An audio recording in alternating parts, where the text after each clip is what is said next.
Bab 2108. Charlie Cao yang sangat berhati-hati. Ketua iblis dengan tingkat seperti itu sangat jarang ditemui di luar wilayah, dan bahkan jarang ada di sekte setan 7 jiwa. Jika Eric Kin bisa menemukannya, itu benar-benar bertemu dengan hantu. Setelah transmisi suara selesai, Eric Kin menggelengkan kepalanya tak berdaya. Fedri Su mengatakannya dengan sangat yakin, kalau begitu, lakukan saja dulu apa yang dia katakan. Lagi pula, jika tidak berhasil, baru hubungi dia lagi. Tampaknya formasi ini harus dipertahankan dulu.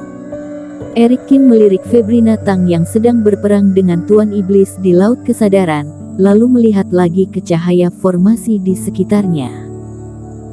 Dengan lambaian tangan, menambahkan banyak batu roh tingkat tinggi ke dalam formasi, kemudian menghitung dengan Reiki, sampai di hari esok masih cukup untuk penggunaan formasi. Eric Kin kemudian mengalihkan pandangannya dan berencana untuk pergi dari sini terlebih dahulu, kemudian mencari tempat yang cocok untuk memurnikan beberapa pil racun. Pada saat ini, Eric Kin tiba-tiba melihat ke arah luar gua. Ada senyum di sudut mulutnya. Orang itu akhirnya muncul. Pada saat ini, Charlie Cao dengan jubah hitam berjalan ke dalam gua dengan wajah muram. Aura di sekitar saat ini membuatnya merasa sedikit asing, seolah-olah ada orang yang telah membobol gua. Namun tanpa penemuan yang jelas, Charlie Cao hanya bisa terus menjelajah dengan hati-hati. Sejak Huo Zong mengaturnya untuk mengawasi Febrina Tang, dia telah ditempatkan di formasi luar gua ini selama 300 tahun. Di bawah pengawasannya, di sini tidak terjadi apapun dan sangat sunyi selama 300 tahun. Charlie Cao sangat mengerti mengapa Huo Zong mengatur dirinya untuk mengawasi. Bukan karena seberapa tinggi kultivasi dirinya, orang kepercayaan Huo Zong yang membuat Huo Zong sangat percaya. Tapi karena dirinya tidak bernyali dan takut dengan masalah. Fase transendensi puncak, kultivator dengan tingkat semacam ini, sudah dianggap sebagai kekuatan tertinggi dalam sekte besar seperti Partai Jihuo. Pada umumnya para kultivator yang cakap, tidak peduli apakah mereka sombong atau tertutup dan rendah hati, tetapi dalam hati mereka selalu sombong dan gila. Tapi Charlie Cao tidak, dia selalu menjaga karakternya yang selalu waspada. Ini adalah keunikannya sendiri, dan itu juga merupakan alasan terbesar mengapa dia bisa berjalan selangkah demi selangkah sampai pada titik sekarang.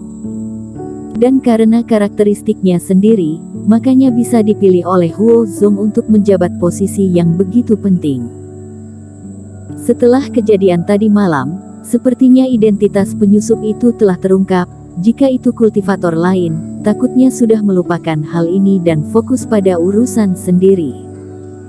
Tapi Charlie Cao terombang-ambing, hati tidak bisa tenang.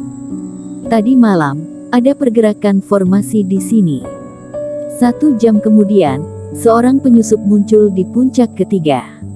Apakah ada hubungan di antara keduanya? Semakin memikirkannya, hati Charlie Cao semakin terkejut.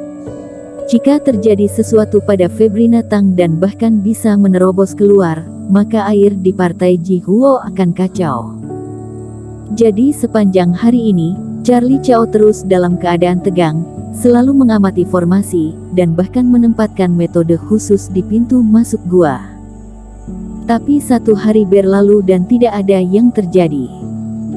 Sampai malam ini, ketika Cao Yu hampir menghela napas lega, dia sekali lagi merasakan sesuatu di dalam gua, seolah-olah ada pergerakan yang tidak normal. Ini membuat Charlie Cao menjadi gelisah lagi.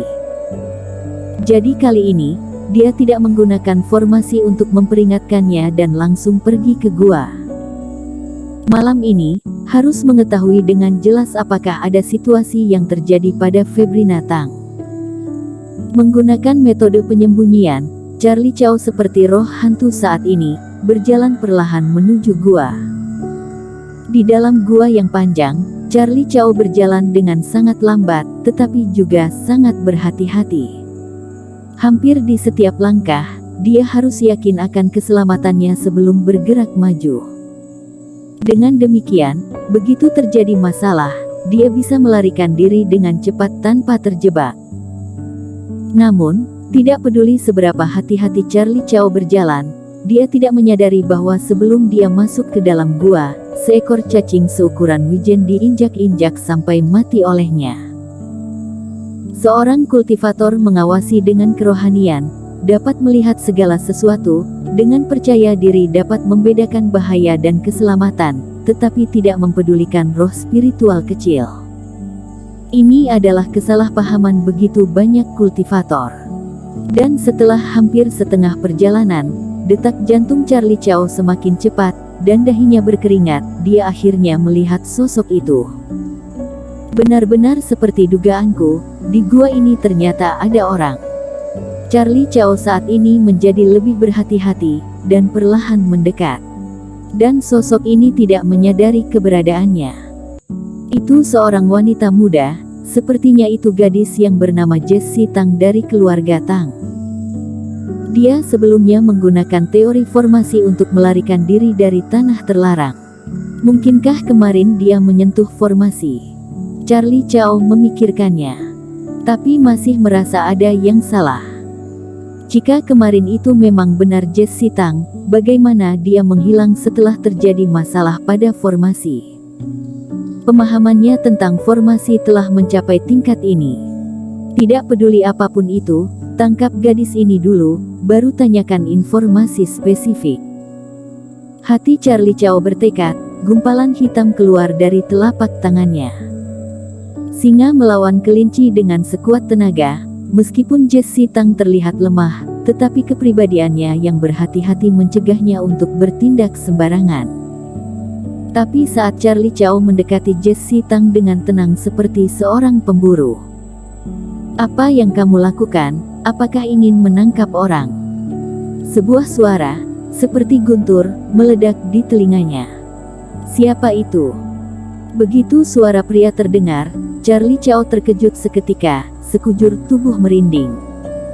Bersambung.